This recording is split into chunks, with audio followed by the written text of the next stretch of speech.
This is our last hour before the Peach Bowl, and we got a lot of stuff we want to talk about the Peach Bowl and about the best team in the Valley by a mile. That is your Arizona State Sun Devils, that football program led by Kenny Dillingham. So we've got an hour on the air, and we're only going to talk about the Peach Bowl, and we're only going to talk about ASU, brother. That's it. And I'm sure there were plenty of people when we had our show back on Monday that were thinking, wait a minute, Texas is in. They're playing in the Peach Bowl. They're playing against Arizona State, and not one mention of it outside of just a brief mention in the open for an hour, not even one conversation about ASU. I told those doofuses to come here on Thursday when you get your full hour Peach Bowl preview. I don't want to say the best Peach Bowl preview you're going to hear because everyone does such amazing work out here in covering this football program and covering this team throughout the entirety of the season, but we're going to do our best here to get you ready for the game a couple days in advance. Remember, if you're listening to us on the drive home right now or what have you, you only hear a segment or so and you want to get hyped up for the game later on, closer towards New Year's Day when the game is, pop on your podcast feeds, go to Arizona Sports at Night on Spotify or Apple,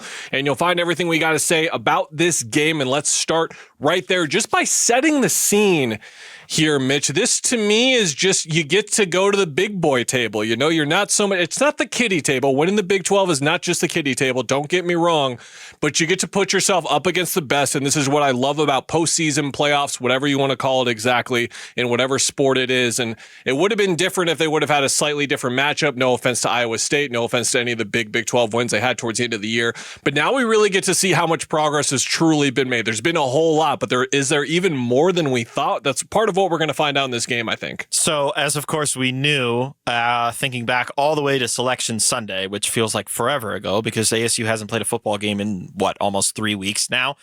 We sat there knowing where the Sun Devils were going to be. We just didn't know who they were going to face. And at that time, a lot of people looked at the bracket and saw this as a grand opportunity for whoever was on said path. And as it turned out, because Texas lost in the SEC championship game, but they didn't have a weak enough performance throughout the regular season to be knocked any lower than, I think they ended up ranked the third overall team in the CFP, but because of the way the bracket works, they obviously get bumped to number 5. And because they played Clemson, they were seen as the team that has the easiest path. But this is a chance for ASU to truly serve as that roadblock. And gotta be honest, ASU has a really good opportunity to be this roadblock because they actually are a team that could roadblock this Longhorns team. Not to get too far ahead, but it's on the table for the Sun Devils. I think the overall energy we want everyone to understand about the next hour that they're going to hear is we fully understand and acknowledge and agree with the fact that ASU is 2 touchdown dogs in this game. Like, we agree with that, but we are not going to sit here and act like that means they're dead in the water right away. We're in fact going to pretty much encourage you as well on the other side of using that word of how ASU has a real shot in this game. Now, could it get ugly about 15 minutes in? Yes, we're going to talk about in the next segment how both these teams always start fast, and that's going to be one of the many keys to this game. But you might look at Texas, 12-2, number 5 in the country. Look at what they did against Clemson, which wasn't entirely impressive and otherworldly and in the way like, oh gosh, ASU has no chance. There was some vulnerability there that we're going to talk about here in a minute. This is an ultra-talented team. They've got draft picks here, award winners there, but they are vulnerable. They are by no means a perfect juggernaut.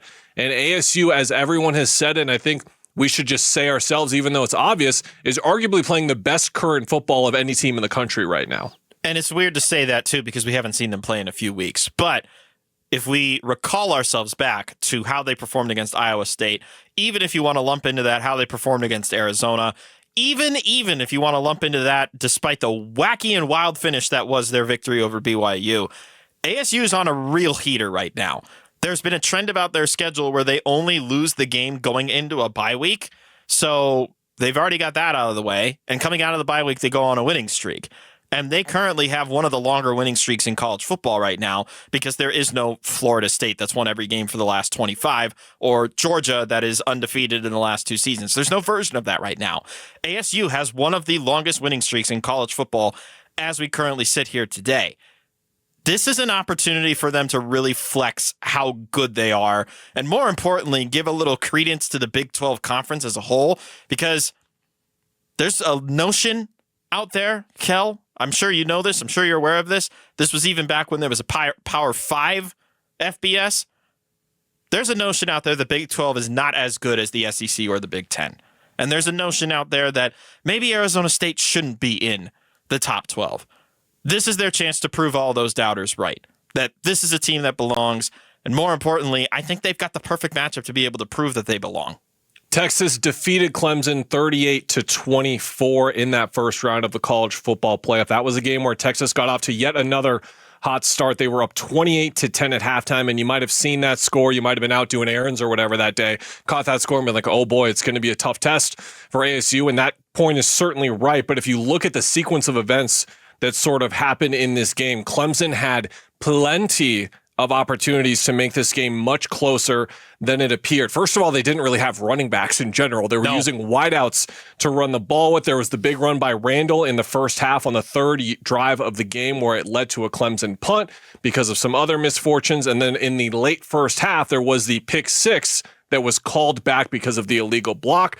There was also the dropped interception that Ewers threw just before the end of the first half, and then Texas went on to score. That easily could have been a tie game, easily could have been Clemson leading at the half, but they did not take advantage of their opportunities. This is a Texas team that loves to run the ball. These two teams rank in the top 25 in terms of total carries in the entire season. So in terms of efficiency, yardage, they're still very good, but what they are elite at is running the ball. Some of these run totals for Texas in some of their games, 52, 50, 48, 47, 41 twice. They love to run the ball. They did it 48 times for 292 yards and 4 touchdowns against Clemson. And that is because, as we're going to get into later in the show, Mitch, they have a quarterback in Quinn Ewers who had a lot of expectations thrown on him and has had a very up and down season and is sort of the volatile piece of this equation that Texas fans are scared about in this game, right? If there was one thing to look at with Texas and suggest where they're vulnerable, it's getting that guy under some pressure and forcing him to make plays instead of relying on this run game. And what a turnaround, if you could say it has been, where I think you could argue last year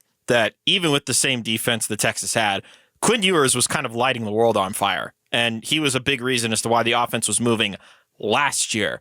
This year, hasn't very much been the case. To your point, it's very much been a ground attack. There's a couple of receivers that just barely got under the 1,000-yard mark. There wasn't a clear 1,000-yard receiver. There are some favorite targets, but this wasn't necessarily a blow-you-away type of season or a Heisman candidate level season that many would have anticipated out of Quinn Ewers. He does have a tendency to struggle with accuracy. And to your point about the almost interceptions, that's one glaring example of it there. He has struggled taking care of the football, and it was something that hasn't bit them in the butt really all that much because we're, again, talking about a 12-win football team. But this is something where ASU can really turn this game on its head. But they're going to have to find a way to slow the ground game down and force Quinn Ewers into those situations where he needs to be the hero, right? Similarly to how we talked about Sam Leavitt before Sam Leavitt developed into one of the better quarterbacks in the FBS.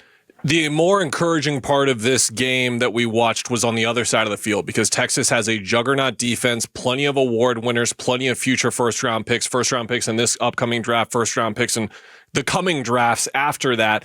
This is a run defense that has only allowed over 150 yards once this entire league on the ground.